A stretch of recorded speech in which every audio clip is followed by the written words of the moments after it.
அன்பினர்களே, நாம் இன்று பல செய்திகள் தந்துவிட்டோம். ஈரான் இஸ்ரேல் மீது ஒரு தாக்குதலுக்கு தயாராவதாகவும் ஒரு பதிலடி கொடுக்கவும் தயாராகியுள்ளதாகவும் நாம் ஏற்கனவே தந்தோம் இல்லையா?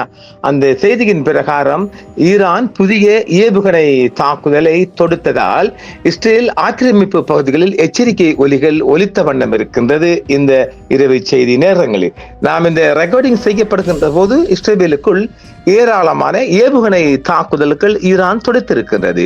இஸ்லாமிய புரட்சி காவல் படை பதிலடி தாக்குதல்களின் புதிய அலையை தொடங்கியதை தொடர்ந்து இஸ்ரேல் ஆக்கிரமிப்பு பகுதிகளின் மத்திய மற்றும் தெற்கு பகுதிகளில் உள்ள பல்வேறு நகரங்களில் எச்சரிக்கை ஒலிகள் ஒலித்த வண்ணம் இருக்கின்றது. ஈரான் புதிய ஏவுகணை தாக்குதல்களை தொடங்கியதால் சிங்களாந்து இன்று டெல்லாவை மற்றும் இஸ்ரேல் ஆக்கிரமிப்பு பகுதிகள் முழுவதும் உள்ள 187 பிற இடங்களில் வான்வெளி தாக்குதல்கள் எச்சரிக்கை ஒலிகள் ஒலித்ததாக இஸ்ரேலிய ஊடகங்கள் தற்பொழுது செய்தி வெளியிட்டு வருகின்றது. மக்கள் தொகை மதிப்பீடுகளின்படி ஈரானின் ஏவுகணை தாக்குதலின் விளைவாக சுமார் 5.75 கிட்டத்தட்ட 6 மில்லியன் மக்கள் இஸ்ரேலிய குடியேறிகள் தங்குமிடங்களுக்கு செல்ல வேண்டி இருக்குது என்றும் தெரிவிக்கப்படுகிறது. அவ்வளவும் பங்கருக்குள் ஈரானிலிருந்து ஏவுகணை தாக்குதல் வருவதை கண்டறிந்ததாகவும் ஏவுகணை அமைப்புகள் செயல்படுத்தப்பட்டதாகவும் இஸ்ரேலிய ராணுவம் ஒரு அறிக்கையில் தெரிவித்துள்ளது. ஆக்கிரமிக்கப்பட்ட கிழக்கு அல்குட்ஸ் மற்றும் மேற்கு கரை பகுதிகளிலும் ஏவுகணைகள் வருவதற்கான எச்சரிக்கை ஒலிகள் கேட்ட வண்ணம் உள்ளது.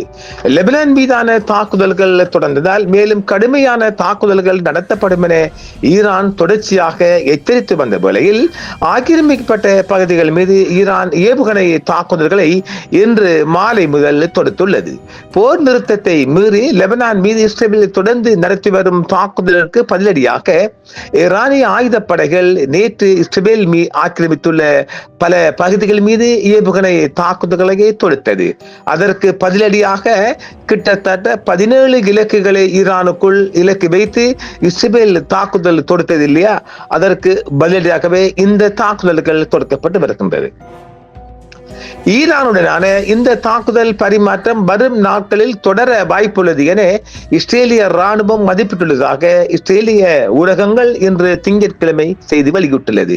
அதாவது இன்னும் ஒரு வாரத்துக்காவது இந்த தாக்குதல் தொடரும் என்றும் எதிர்பார்க்கப்படுகிறது. அதே நேரத்தில் உள்நாட்டு பாதுகாப்பு படை என அழைக்கப்படும் அமைப்பு காப்பு படை மற்றும் அவசரகால குழுக்களை வரவழைத்து தேசிய எச்சரிக்கை அளவையும் உயர்த்தியுள்ளது.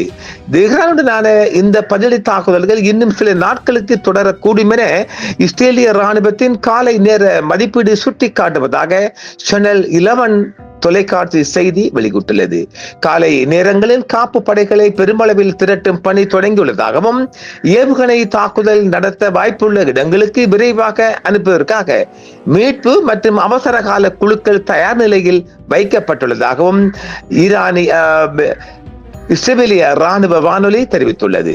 ஆக்கிரமிக்கப்பட்ட பிரதேசங்களில் வசிப்பவர்கள் தங்கள் தங்குமிடங்களுக்கு அருகில் இருக்குமாறும் தேவையற்ற கூட்டங்களை தவிர்க்குமாறும் உள்நாட்டு பாதுகாப்பு படை என அழைக்கப்படும் அமைப்பு வலியுறுத்தியுள்ளதாக அறிக்கைகள் தெரிவிக்கின்றன. மருத்துவமனைகள் அவசர கால நிலையை அறிவித்து செயற்பாடுகளை நிலத்தடிக்கு மாற்றியுள்ளது. இஸ்ரேலிய மருத்துவமனைகள் அவசர கால நிலையை அறிவித்து பலப்படுத்தப்பட்ட நிலத்தடி வசதிகளுக்கு தங்கள் செயற்பாடுகளை மாற்றத் தொடங்கியுள்ளதாக இஸ்ரேலிய ஊடகங்கள் செய்தி வெளியிட்டுள்ளது. ஆக்கிரமிக்கப்பட்ட தெற்கு பாலஸ்தீனத்தின் நெகவ் பகுதியில் உள்ள சுரோகா மருத்துவ மையம் அவசர மற்றும் உடனடி சிகிச்சைகளுக்கு மட்டுமே தனது செயற்பாடுகளை கட்டுப்படுத்தி மற்ற மருத்துவ சேவைகளை குறைக்கும் என்று கூறியதாக அறிக்கைகள் தெரிவித்தன.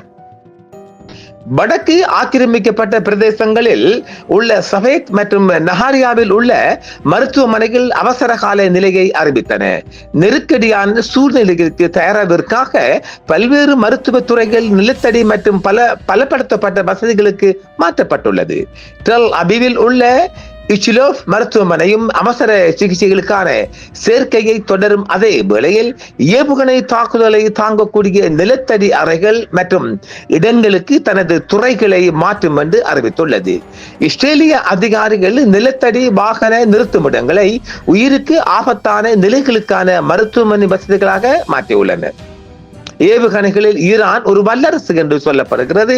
இஸ்ரேலின் வான் பாதுகாப்பு அமைப்பின் முன்னாள் தளபதியான பிரிகேடியர் ஜெனரல் இஸ்ரிகா ஹைமோவிச் ஈரானின் ராணுவ திறன்கள் குறைத்து மதிப்பிடப்படும் என்றும் எச்சரித்தார். ஏவுகணை தொழில்நுட்பம் மற்றும் புதிய வான்வழி அச்சுறுத்தல்கள் உலகில் ஈரானியர்கள் ஒரு வல்லரசு என்று 103 FM வானொலிக்கு அளித்த பேட்டியில் ஹைமோவிச் கூறியதாக இஸ்ரேலிய செய்தித்தளமான ஜெஃப்ரி தெரிவித்துள்ளது.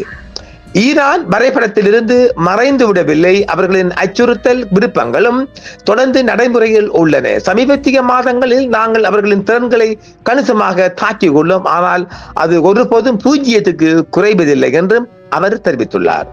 முக்கியத்துவம் வாய்ந்த மையங்களை குறிவைத்து ஈரான் ஏவுகணை தாக்குதலை தொடுக்கக்கூடும் என்றும் ஹைமோவிச் குறிப்பிட்டுள்ளார்.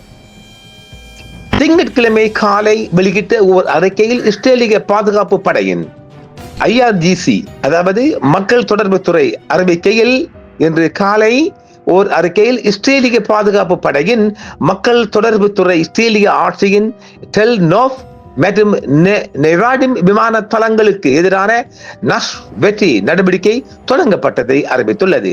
தனது அனைத்து போர் மற்றும் செயல்பாட்டு பிரிவுகளும் அனைத்து முனைகளிலும் விரிவான நடவடிக்கைகளை மேற்கொள்ள முழுமையாக தயாராக இருப்பதாகவும் எதிரியின் சூழ்நிலைகளுக்கு பதிலளிக்கும் வகையில் செயல் திட்டங்களை தயாரித்துள்ளதாகவும் IRGC வலியுறுத்தியிருக்கின்றது. ஆக தற்பொழுது இந்த செய்தி உலக பரப்பில் பரபரப்பாக பார்க்கப்படுகின்றது. ஈரான் இஸ்ரேல் மீது போரை தொடுத்துள்ளது. பார்க்கலாம், தொடர்ந்து வரும் நாட்களிலும் எதிரும் புதிருமாக இரு நாடுகளும் மோதிக்கொள்ளும். இதுல அமெரிக்காவோட நிலை இன்னும் தெரியவில்லை. இது இஸ்ரேல் தனியாக நிற்குமா அல்லது துணைக்கு அமெரிக்காவும் களமிறங்குமா என்பது தெரியவில்லை. மாலை எதிர்பாருங்கள். அடுத்த செய்திகளை நன்றி, மீண்டும் சந்திப்போம். என்றும் உங்களுடன் சன்ரைஸ் இந்தியா டிவி சப்ஸ்கிரைப் பண்ணுங்கள், பெல் பட்டனையும் கிளிக் செய்யுங்கள். உங்கள் ஆதரவே எங்கள் சேவை. ஆதரவு தாருங்கள், அரவணைப்போம். மறக்காம சர்ப்ரைஸ் பண்ணுங்க. தேங்க்யூ.